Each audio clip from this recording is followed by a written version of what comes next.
ನನ್ನ ಸೋದರಿಯರು ಅವನ್ನ ತಮ್ಮ ಮುಂದೆ ಉಣಬಡಿಸ್ತಾರೆ. ನಾನು ಅದರ ಅರ್ಥವನ್ನ ನಿಮಗೆ ಹೇಳ್ತಾ ಹೋಗ್ತೀನಿ.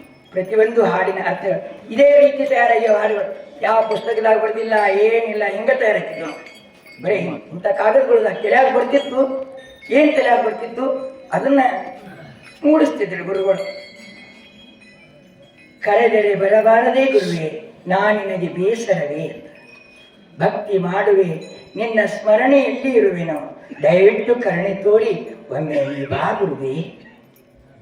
ಈಗ ಬೇಡ್ಕೊಂಡೇ ಪ್ರಯೋಜನ ಇದ್ದಾಗ ಕಾಯ್ಕೋಬೇಕಂತಲ್ಲ, ಸುಳ್ಳಲ್ಲ.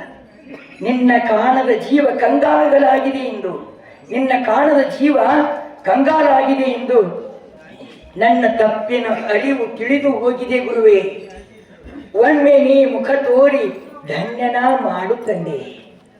ರಾಮಕೃಷ್ಣ ನಾಮ ಜಗವ ತುಂಬಲಿ ತಂದೆ. ಇನ್ನೆಂದಿಗೂ ನಾನು ನಿಮ್ಮ ಬಿಡಲಾರಿ ಸ್ವಾಮಿ. ರಾಮಕೃಷ್ಣ ನಾಮವೇ ನನ್ನ ಉಸಿರು. ರಾಮಕೃಷ್ಣ ನಾಮ ಜಗವ ತುಂಬಿದೆ ಗುರುವೇ. ಅಣುರೇನು ತೃಣಗಳಲ್ಲಿ ನೀವೇ ತುಂಬಿರುವಾಗ ಇನ್ನೇನು ಬೇಡುತ್ತಿ. ಎಂತಹ ಅನುಭವಗಳಿರ್ತಾವ್ರಿ. ನಿಮ್ಮೆಲ್ಲರ ಹೃದಯದಲ್ಲೂ ಬರುವಂಥ ಶಬ್ದಗಳಿವು. ಯಾರೊಬ್ಬರು ಬರೆದದ್ದು ಅಲ್ಲೇವು, ಯಾರೊಬ್ಬರ ಸಲುವಾಗಿ ಅಲ್ಲ. ಏನೋ ಒಂದು ದೇಹವನ್ನು ಮುಂದಿಟ್ಟುಕೊಂಡು ಬರೀತಾರೆ ಅಷ್ಟೇ.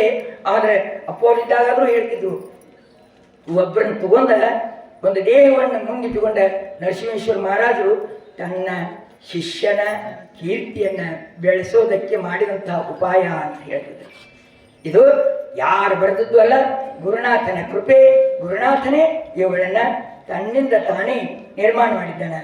ಆತ್ಮೀಯ ತಾಯಂದಿರಿ, ದಯವಿಟ್ಟು ಬೇಸರಗೊಳ್ಳದೆ ಇಂಥ ಗುರುನಾಥನ ಒಂದು ಚರಿತ್ರೆಯನ್ನ, ನಿಮ್ಮ ಹೃದಯದಲ್ಲಿರುವಂತಹ ಶಬ್ದಗಳನ್ನು ಕೇಳಿ ನೀವು ಮತ್ತೊಮ್ಮೆ ಮಗದೊಮ್ಮೆ ಅವುಗಳನ್ನು ನೀವು ಕೇಳಿಕೊಂಡು ನಿಮ್ಮ ಜೀವನವನ್ನು, ನಮ್ಮೆಲ್ಲರ ಜೀವನವನ್ನು ಪಾವನ ಮಾಡಿಕೊಳ್ಳೋಣ ಅನ್ನುತ್ತಾ ಈಗ ಸಂಗೀತ ಕಾರ್ಯಕ್ರಮವನ್ನು ಆರಂಭಿಸೋಣ. ದಯವಿಟ್ಟು ತಾಯಿದ್ರೆ ಈ ಒಂದನೇ ಪ್ರಥಮ ಪುಣ್ಯ ಸ್ಮರಣೆಯನ್ನು ಭಕ್ತಿಪೂರ್ವಕವಾಗಿ ನಾವುಗಳೆಲ್ಲ ಆರಾಧಿಸಿ ಹಂಬಲಿಸಿ ಮಾಡೋಣ ಅಂತ ಹೇಳ್ತಾ ಈಗ ಸಂಗೀತಗಾರರು ದಯವಿಟ್ಟು ಬರಬೇಕು ಅಂತ ಕೇಳ್ಕೊತೀನಿ.